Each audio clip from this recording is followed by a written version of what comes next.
सचिन तेंदुलकर, महेंद्र सिंह धोनी और Rohit Sharma, in world class cricketers को अक्सर आपने टीवी की स्क्रीन पर एडवर्टीजमेंट्स के दौरान सही है कहते सुना होगा।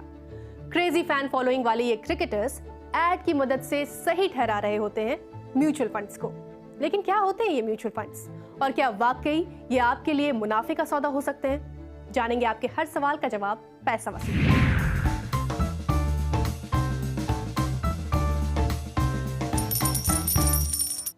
तो first thing first, mutual funds होते क्या हैं? दरअसल ये इन्वेस्टमेंट यानी निवेश कंपनियां होती हैं जो बहुत से इन्वेस्टर्स से पैसे लेकर कंपनियों के शेयर, गवर्नमेंट बॉन्ड्स या दूसरी सिक्योरिटीज खरीदती हैं। नहीं समझ आया? कोई बात नहीं, और आसान भाषा में समझाने की कोशिश करते हैं। मान लीजिए कि आप शेयर में इन्वेस्ट करना चाहते हैं, लेकिन शेयर मार्केट को लेकर आपकी समझ बहुत सीमित है।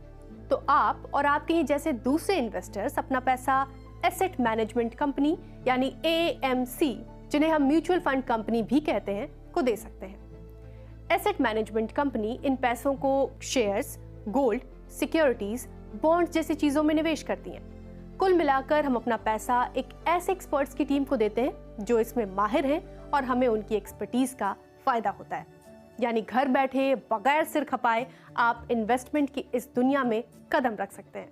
हाँ, लेकिन म्यूचुअल फंड्स के भी कई टाइप हैं, इसलिए इसकी भी क्लैरिटी जरूरी है। सबसे पहला है इक्विटी म्यूचुअल फंड्स।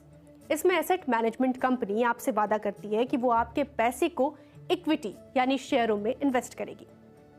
इसमें भी अलग अलग कैटेगरीज होती हैं, large cap, mid cap, small cap, etcetera. फिर आते हैं डेट म्यूचुअल फंड्स। ये एक तरह के फिक्स डिपॉजिट होते हैं, यानी इनसे कम रिस्क में बेहतर रिटर्न मिल सकता है।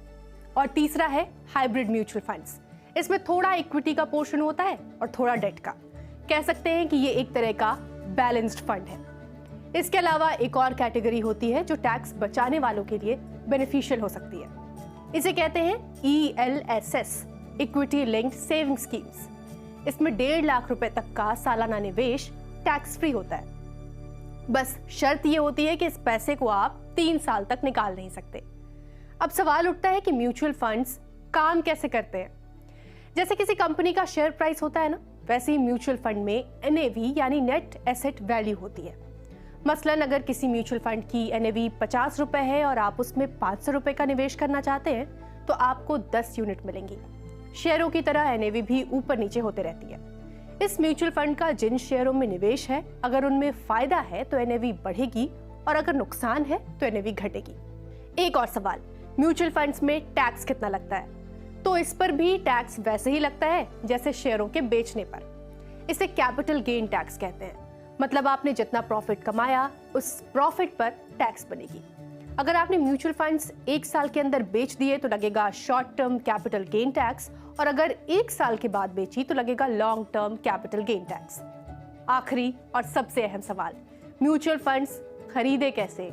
तो इसका जवाब कुछ ऐसे देने की कोशिश करते हैं। जैसे आप रेंट के लिए प्रॉपर्टी ढूंढ रहे हैं, तो क्या आप खुद ढूंढना चाहेंगे या एजेंट के जरिए? आप कहेंगे कि खुद ही ढूंढना चाहेंगे ताकि एजेंट के कमीशन का पैसा बच सके।